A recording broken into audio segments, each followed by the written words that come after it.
नमस्कार साथियों, good morning, सुप्रभात। मैं कन्हैया कुमार एक बार फिर से आप सभी का स्वागत करता हूं डेली करंट अफेयर के सेशन में हमारे यूट्यूब चैनल बीएचयू एकेडमी के ऑनलाइन लर्निंग प्लेटफॉर्म पे।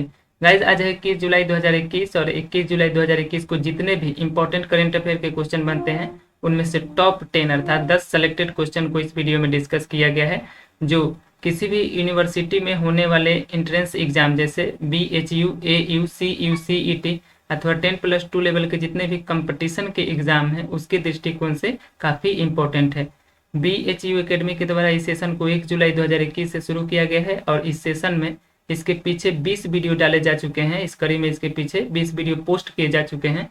अगर आप लोगों ने वो नहीं देखा है तो प्लीज़ जाकर के वो वीडियो जरूर देखिएगा, उसमें काफ़ी इंपॉर्टेंट क्वेश्चन को डिस्कस किया गया है। ये सेशन BHU एकेडमी के द्वारा 1 जुलाई से शुरू किया गया है। इसके पहले BHU एकेडमी पे वीकली करंट अफेयर का सेशन आता था, अब उसके स्थान पर डेली करंट अफेयर का सेशन आता है। इसमें राष्ट्रीय और अंतर्राष्ट्रीय स्तर के टॉप 10 इम्पोर्टेंट GK GS को और करंट अफेयर को डिस्कस किया गया है। तो चलिए सेशन को शुरू करते हैं। हम देखिए, पहला प्रश्न है, हाल ही में गूगल ने भारत में दूसरा क्लाउड रीजन कहाँ शुरू करने की योजना बनाई है? गूगल जो है भारत में दूसरा क्लाउड रीजन कहाँ शुरू करने की योजना बनाई है? ऑप्शन है मुंबई, दिल्ली, कोलकाता, बेंगलुरु। तो इसका सही जवाब है ऑप्शन बी, दिल्ली। दिल्ली में गूगल ने अपना दूसरा क्लाउड रीजन, क्लाउड क्षेत्र बनाने की घोषणा की है।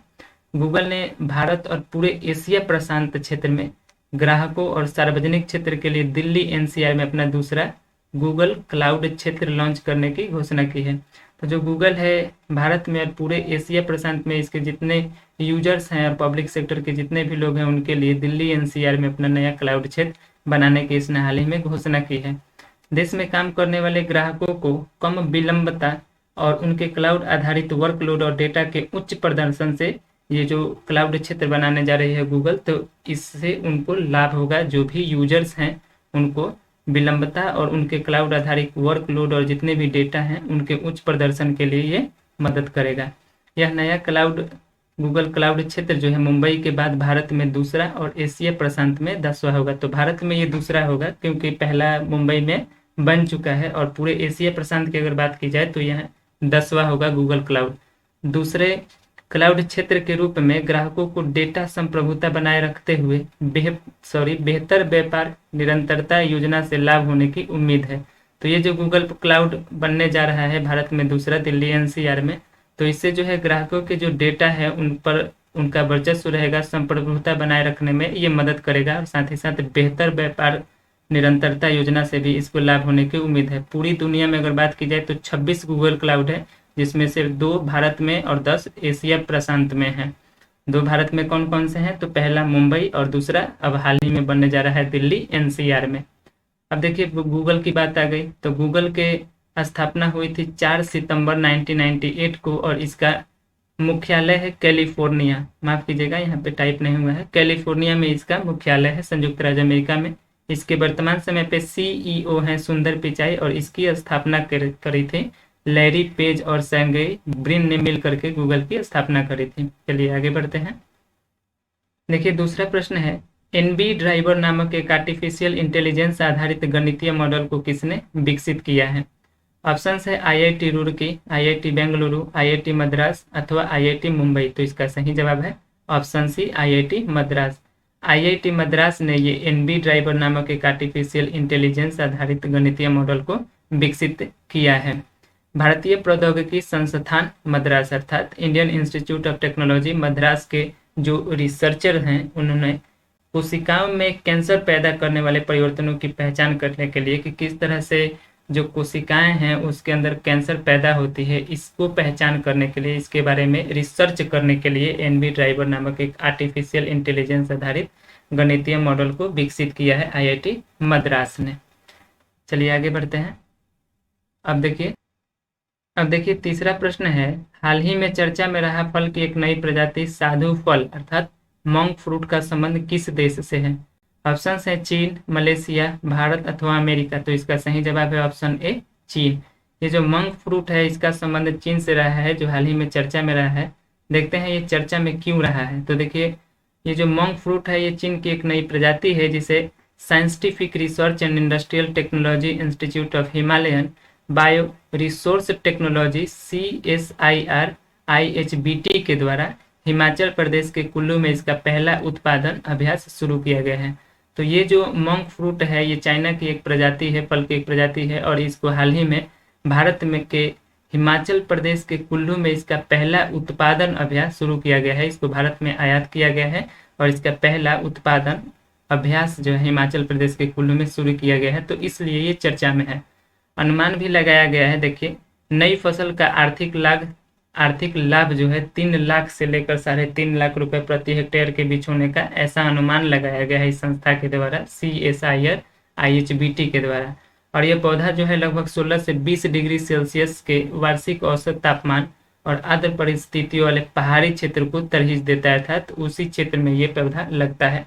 तो ये इसका आयात किया गया है चीन से और इसको भारत के हिमाचल प्रदेश के कुल्लू में लगाया गया है। लगभग 50 पौधे लगाए गए हैं। चलिए आगे बढ़ते हैं। अब देखिए चौथा नंबर प्रश्न है, हाल ही में किस राज्य सरकार ने 1 ब्लॉक 1 प्रोडक्ट स्कीम अर्थात एक ब्लॉक एक उत्पाद योजना की शुरुआत की है? ऑप्शन है मध्य प्रदेश, गुजरात, हरियाणा, राजस्थान। तो इसका सही जवाब है ऑप्शन सी, हरियाणा। हरियाणा की सरकार ने, देख सकते हैं यहाँ पर, 1 ब्लॉक 1 प्रोडक्ट स्कीम को शुरू किया है हरियाणा के गवर्नमेंट ने। हरियाणा सरकार ने हाल ही में, देखिए हाल ही में एक ब्लॉक एक उत्पाद योजना को प्रोत्साहित करने और ग्रामीण क्षेत्रों में छोटे उद्योगों को बढ़ावा देने के लिए इस योजना को शुरू किया है। तो हरियाणा सरकार जो है एक ब्लॉक एक उत्पाद योजना को किस लिए शुरू किया है? तो जितने भी ग्रामीण क्षेत्र हैं, ग्रामीण क्षेत्रों में जितने भी छोटे उद्योग हैं उनको बढ़ावा देने के लिए इस योजना को शुरू किया है। तो ये काफी इंपॉर्टेंट है। इस योजना के तहत हरियाणा सरकार क्या करेगी कि राज्य के हर ब्लॉक को, जितने भी ब्लॉक हैं उसको किसी न किसी औद्योगिक दृष्टि से जोड़ने की योजना बना रही है इस स्कीम के माध्यम से। स्कीम है एक ब्लॉक एक उत्पाद, अर्थात जितने भी ब्लॉक हैं उसको किसी न किसी औद्योगिक दृष्टि से, किसी न किसी औद्योगिक क्षेत्र से उसको जोड़ने की योजना बना रही है और सरकार इस योजना पर तेजी से काम भी कर रही है।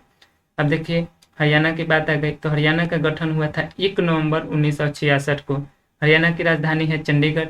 हरियाणा के वर्तमान समय पे मुख्यमंत्री हैं मनोहर लाल खट्टर और हाल ही में हरियाणा के गवर्नर बने हैं बंडारू दत्तात्रेय। चीफ जस्टिस हैं हरियाणा के रवि शंकर झा।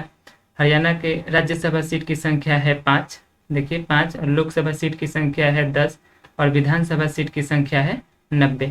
नेशनल पार्क की बात की जाए तो देखिए सुल्तानपुर राष्ट्रीय उद्यान, कलेसर राष्ट्रीय उद्यान या नेशनल पार्क, भिंडवास वन्यजीव अभ्यारण्य, नाहर वन्यजीव अभ्यारण्य, सरस्वती वन्यजीव अभ्यारण्य और सोलाभट्टी वन्यजीव अभ्यारण्य, ये जितने भी अभ्यारण्य है ये सभी नेशनल पार्क हैं और ये सभी हैं हरियाणा में। झील की बात की जाए तो देखिए दमदमा झील, सुल्तानपुर झील, भीमकुंड झील, बसई झील, मयूर झील, सूरज कुंड झील, कोटला झील, ये जितने भी इंपॉर्टेंट झील हैं एग्जाम पॉइंट ऑफ व्यू से ये इंपॉर्टेंट है और ये सभी हरियाणा में स्थित हैं। अगर आप लोग सेशन के साथ बने होंगे तो आप लोग को पता भी होगा कि हाल ही में हरियाणा की सरकार ने देश का पहला, भारत का पहला ग्रेन ATM अर्थात अनाज ATM लगाया था। कहाँ लगाया था? तो हरियाणा के गुरुग्राम में, जो बिल्कुल जो बैंक के ATM होते हैं उन्हीं के तरह बायोमेट्रिक था। चलिए आगे बढ़ते हैं। हम देखिए 5वां नंबर प्रश्न है, हाल ही में किसने इक्वेटर प्राइज 2021 से सम्मानित किया गया है? जो ये इक्वेटर प्राइज 2021 का है उसे किस को सम्मानित किया गया है, किसे दिया गया है? ऑप्शंस है, देखिए अधिमलाई पंजगुडियिनर प्रोड्यूसर कंपनी लिमिटेड, स्नेह कुंज ट्रस्ट, उपयुक्त दोनों, इनमें से कोई नहीं। तो इसका सही जवाब है ऑप्शन सी, उपयुक्त दोनों। ये दोनों एक संगठन है, संस्था है, अधिमलाई पंजगुडियिनर प्रोड्यूसर कंपनी लिमिटेड और स्नेह कुंज ट्रस्ट। इसको सम्मिलित रूप से इक्वेटर प्राइज 2021 से सम्मानित किया गया है। ये प्राइज जो है UNDP के द्वारा दिया जाता है। देखिए इंपॉर्टेंट पॉइंट है, अधिमलाई पंचगुडियिनर प्रोड्यूसर कंपनी लिमिटेड और स्नेह कुंज ट्रस्ट जो है इनको संरक्षण और जैव विविधता के क्षेत्र में अपने काम के लिए प्रतिष्ठित इक्वेटर पुरस्कार 2021 से सम्मानित किया गया है। तो किस क्षेत्र में दिया गया है? तो ये दिया गया है संरक्षण और जैव विविधता, बायोडाइवर्सिटी के क्षेत्र में इन्होंने अच्छे काम किए हैं। तो उन्हीं काम के लिए इन दोनों संगठन को इक्वेटर पुरस्कार 2021 से सम्मानित किया गया है। देखिए UNDP अर्थात यूनियन नेशनल डेवलपमेंट प्रोग्राम के द्वारा, संयुक्त राष्ट्र विकास कार्यक्रम के द्वारा जैव विविधता के संरक्षण और सतत उपयोग के माध्यम से जिन्होंने गरीबी को कम करने के लिए सामुदायिक प्रयास किए हैं, उन्हीं को जो है ये अवार्ड इक्वेटर पुरस्कार 2021 दिया जाता है और ये द्विवार्षिक पुरस्कार देता है। ये जो यूएनडीपी है, जो जितने भी संगठन है जो बायोडाइवर्सिटी के लिए संरक्षण और सतत उपयोग के माध्यम से गरीबी को कम करने के लिए सामुदायिक प्रयास करते हैं, उन्हीं को जो ये इक्वेटर पुरस्कार है देती है। अब ये जो अधिमलाई पंचगुडी इनर प्रोड्यूसर कंपनी लिमिटेड है, ये 1700 सदस्यीय सहकारी समिति है, 1700 लोगों की एक सदस्य का सहकारी है और जिसका प्रबंधन और संचालन पूरी तरह से तमिलनाडु के जो नीलगिरी बायोस्फीयर रिजर्व के स्वदेशी लोग हैं उनके द्वारा किया जाता है।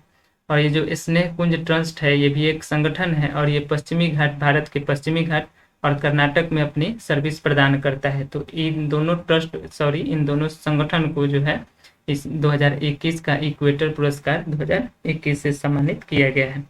चलिए आगे बढ़ते हैं।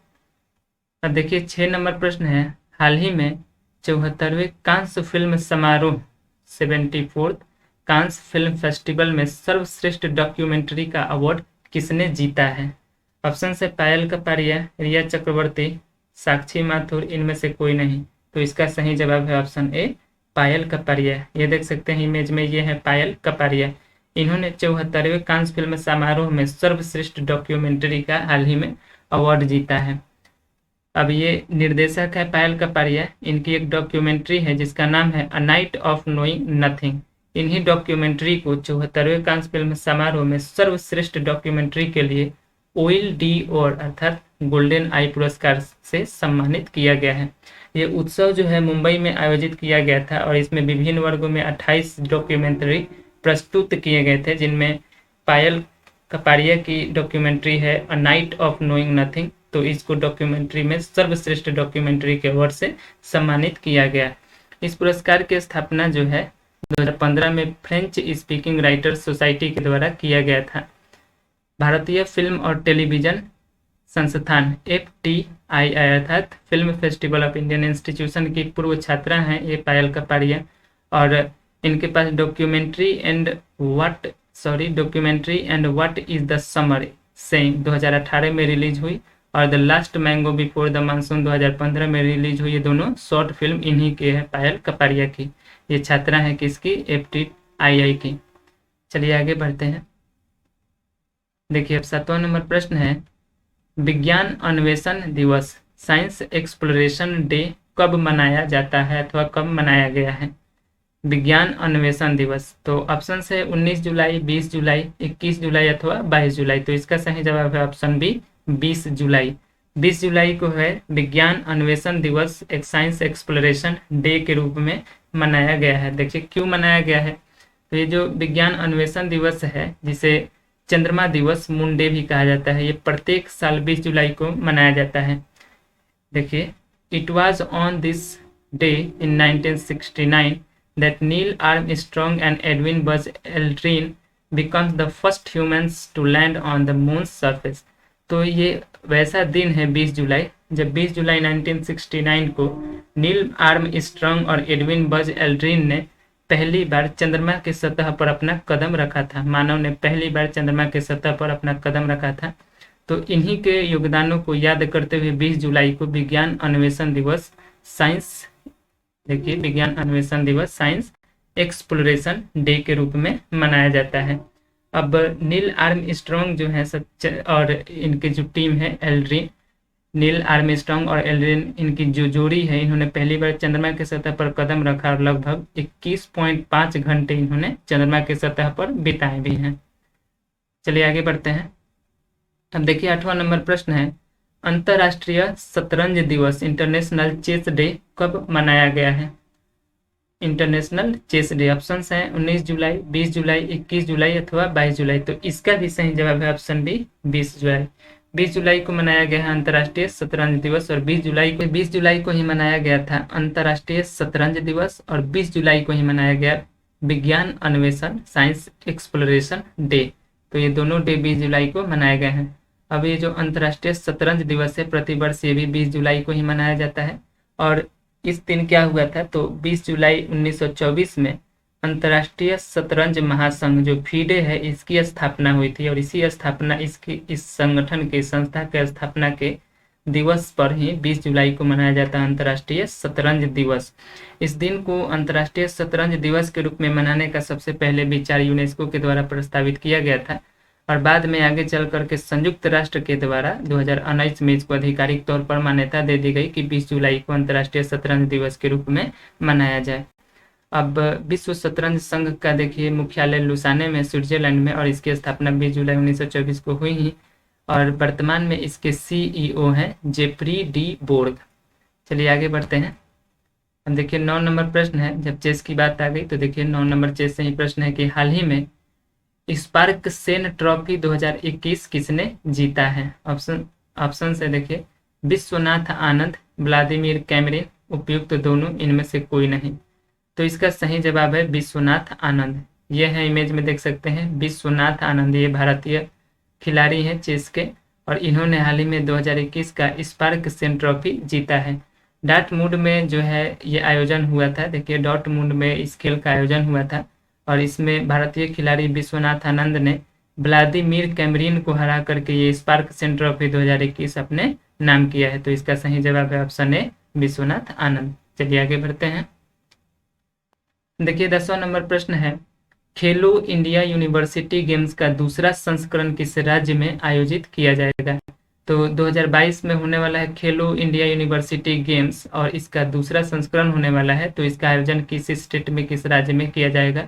ऑप्शन है आंध्र प्रदेश, गुजरात, कर्नाटक अथवा केरल। तो इसका सही जवाब है ऑप्शन सी कर्नाटक। कर्नाटक में खेलो इंडिया यूनिवर्सिटी गेम्स का दूसरा संस्करण आयोजित किया जाएगा।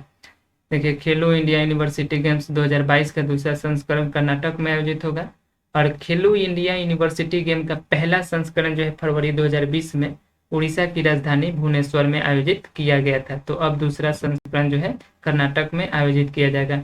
यहाँ पर कुछ आगामी खेल प्रतियोगिता हैं जिनका आयोजन होने वाला है, इसको पहले वीडियो में कवर भी किया जा चुका है। देखिए खेलो इंडिया यूथ गेम 2022 इसका आयोजन चौथा संस्करण जो है इसका किया जाएगा हरियाणा में, इसका आयोजन होगा।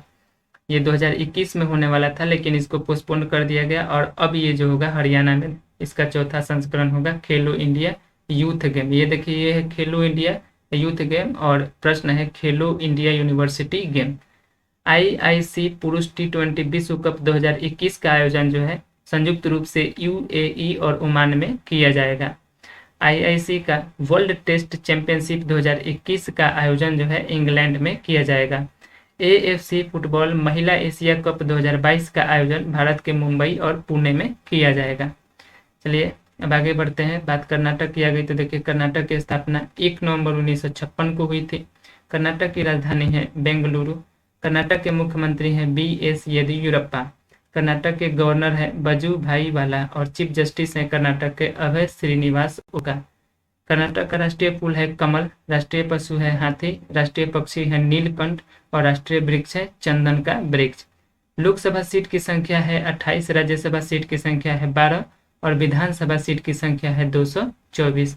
अब नेशनल पार्क की बात की जाए तो मोस्ट इंपोर्टेंट बांदीपुर वन्य जीव अभ्यारण्य, मुदुमलाई राष्ट्रीय उद्यान, नागरहोल राष्ट्रीय उद्यान, ये सभी कर्नाटक में स्थित हैं। और झील की बात की जाए तो देखिए उलसूर झील ये काफी इंपॉर्टेंट है, पंपा सरोवर झील मोस्ट इंपॉर्टेंट, ये दोनों झील कर्नाटक में स्थित हैं। चलिए आगे बढ़ते हैं। अब देखिए पिछले अभ्यास प्रश्न का विश्लेषण यहाँ पर देख लेते हैं। पिछले वीडियो में आप लोगों से पूछा गया था कि ये जो CP ग्राम्स नामक एप्लीकेशन है इसको किस मंत्रालय के द्वारा लॉन्च किया गया है, किस मंत्रालय ने इसका अनावरण किया है। तो इसका सही जवाब है, उस प्रश्न का सही जवाब था रक्षा मंत्रालय। ये जो CP ग्राम्स नामक एप्लीकेशन है इसको रक्षा मंत्रालय के द्वारा, मिनिस्ट्री ऑफ डिफेंस के द्वारा लॉन्च किया गया है। और इसका उद्देश्य क्या था, तो ये CP ग्राम्स नामक जो एप्लीकेशन है ये आर्टिफिशियल इंटेलिजेंस पर आधारित एक एप्लीकेशन है जो स्वतः शिकायत निवारण के लिए लॉन्च किया गया है। और इसमें होता क्या है, तो इसमें शिकायत किया जाता है और उसका निवारण किया जाता है इस CP ग्राम्स नामक एप्लीकेशन के माध्यम से। अब चलिए आज के अभ्यास प्रश्न का बात कर लेते हैं। देखिए आज का अभ्यास प्रश्न है किसान सारथी नामक एक डिजिटल प्लेटफॉर्म को किसने लॉन्च किया है अथवा किस मंत्रालय के द्वारा इसका अनावरण किया गया है। तो इसका सही उत्तर आप लोगों को कमेंट सेक्शन में टाइप करना है और इस किसान सारथी को किसने लॉन्च किया है, किस मंत्री ने इसको लॉन्च किया है, और इसके बारे में जितना कुछ आप लोग जानते हैं उसको कमेंट सेक्शन में टाइप करना है। तो गाइज आशा करता हूँ कि ये वीडियो आप लोगों को पसंद आया होगा और इसके पीछे जितने भी वीडियो डाले गए हैं अगर आप लोगों ने वो देखा होगा तो वो वीडियो आप लोग को अच्छा लगा होगा। अगर ये वीडियो आप लोग को अच्छा लगता है तो हमारे वीडियो को लाइक कीजिए, अपने दोस्तों के पास अपने ग्रुप में इसको अधिक से अधिक शेयर कीजिए। अगर आप हमारे चैनल से नए जुड़े हैं तो हमारे चैनल को सब्सक्राइब कीजिए। अगले वीडियो में हम लौटेंगे 22 जुलाई 2021 के करंट अफेयर के साथ। तो चलिए वीडियो को यहीं एंड करते हैं। Be positive, be motivated. जय हिंद, जय भारत।